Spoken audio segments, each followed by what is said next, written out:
గురు పౌర్ణమి రోజున వేదవ్యాసుడు పుట్టాడని మీలో ఎంత మందికి తెలుసు? చాలా మంది గురు పౌర్ణమి రోజున సాయిబాబా గుడికి వెళ్లి పూజలు చేస్తారు. కానీ అసలు గురు పౌర్ణిమ చరిత్ర ఏంటి, ఎందుకు జరుపుకోవాలి, ఇప్పుడు ఈ వీడియోలో తెలుసుకుందాం.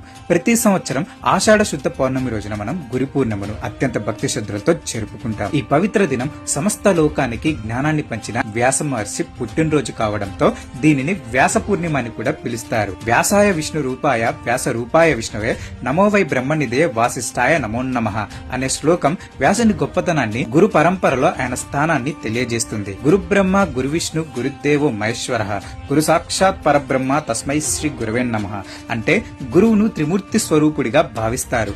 బ్రహ్మల మనలో జ్ఞానాన్ని పుట్టించి, విష్ణువుల ఆ జ్ఞానాన్ని రక్షించి, శివుళ్ళ అజ్ఞానాన్ని తొలగించి, మానవతా విలువలు మరియు సద్గుణ సంపన్నతను ఎలా పొందాలో నేర్పేవాడే గురువు.